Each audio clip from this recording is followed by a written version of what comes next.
To say that Porsha Lippincot had a bit of a rough takeoff early on in life is an understatement. Homeless at 17 and literally living in a refrigerator box, she was desperate for a new direction. And with some help from others and a lot of initiative of her own, Porsha's life and career is now flying high at 50,000 feet. Teaching night students at Metro Tech's aviation campus. And make sure you guys are careful with those heating elements. It's easy to see instructor Porsha Lippincot knows her way around a jet engine. Are you guys labeling each part that you take out? But it's not always been that way. Homeless at 17, Porsha was living out of a refrigerator box.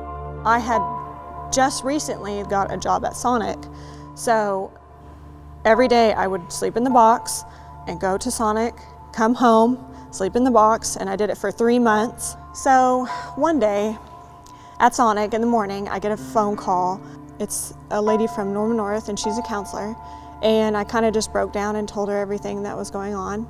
Well, she told me to stand by, and she would call me right back. About 5 minutes later, I got her and Bridges, which is an independent homeless shelter for kids, who called saying that they wanted to meet me that day. They showed me this cute little apartment in this house that was all to myself, and they told me, this is where we want you to live.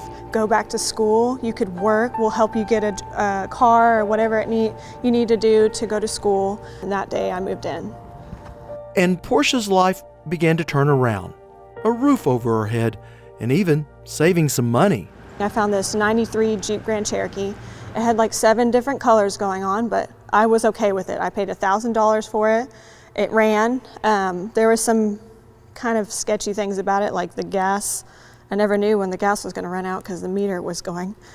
But as the time went on, my car started to act a lot different, and then it started to break down, and then one day it just didn't start at all. It was $1,907 to repair this oil pan gasket. At that time, I had no idea what any of that meant. I went on YouTube and I looked up what an oil pan gasket was, and it was on a 93 Jeep Grand Cherokee, and they were showing how you took off all these bolts, 27 of them, took down the oil pan, took off the gasket, put a new one on, put the oil pan back up, bolted it down, put some oil in, and you were good to go. And I was like, that's the most ridiculous thing ever. I could do this.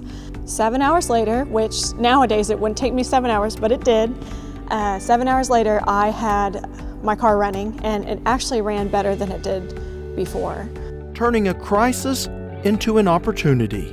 So I graduated high school, got my high school diploma. When I got done, they had already filled out paperwork for me to go to Moore Norman Technology Center to go and be a mechanic over there, and I did. And when I got done, I got my ASEs.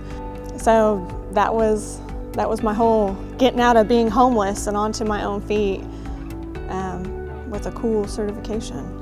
And while Porsha enjoyed working on cars and trucks, life was still often a struggle. At the time, I was actually working 3 jobs. 4 hours of sleep was okay for me, but when it became me being pregnant, I couldn't do 4 hours of sleep anymore. At that time, I was put on some government assistant programs, and they had referred me to come out to Metro Tech Aviation because I already had automotive. When I enrolled, they had told me about Metro Tech's foundations. They had told me about some of the welfare foundations, and I was able to get on almost every single one of them. So when I got out here, my tools, my books, my certifications, my class, everything was paid for. All I had to do was come to school and learn, and then go home and be happy. And while school was paid for, it still takes money to live. I mean, I still had bills that I had to pay, and I didn't have a nighttime job because I really couldn't do that with my son. While I was struggling, one of my teachers, Mr. Hensley, told me that Metro Tech Foundation still had other benefits that I could benefit from. He told me that they could help me pay for gas and rent. And so I called and I told them the stuff that I was going through. I proved to them that I was having a hard time, and they helped me pay for rent, and they actually paid for my gas for a while. So I was able to go through school. I didn't have to get a second job. When I got done here, I had applied to Tinker 8 months before I graduated here. And right when I graduated, they sent me a letter saying, we'd like you to come work for us. Your start date is October 6th. And so October 6th, I started at Tinker.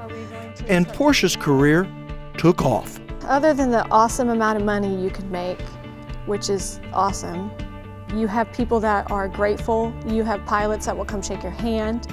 You have military people that respect you because you are willing to put forth that effort to help make sure that these airplanes fly and that they can support our war fighters. And I think that's the best feeling ever. If you put a lot of effort into this, you're gonna go far because people are gonna appreciate you. You may not think so when you first get out there, but they're gonna appreciate you for what you've done. In fact, thanks to Porsha's suggestions, mechanics at Tinker now use a different approach when repairing these simple electrical wires. Well, these wires individually, there's 3 on the inlets, and they cost roughly around, with the connectors, $3,000 a piece. So, and we were doing 12 to 20 inlets a month, and we were cutting out every single one of them. What I had thought about was, why don't we just put a piece of fiberglass tape on it and then wrap it with safety wire in a way that couldn't come apart. And when it came out to it, it was $2.5 million that I had saved, and that's annually. And the fiberglass and the safety wire doesn't cost anything, so, and now it's actually in the books as a repair. You know, thank you for helping me. Now I'm helping you back to all those people that have helped fund me in the long run. I know I can't just write them a big fat check saying, oh, here's for all the years you've helped me, but hopefully, you know, if I can continue to keep saving money at Tinker, it's just gonna go right back in their pockets and they're gonna be like, wow, I've made so much money this year. I'll just donate some more.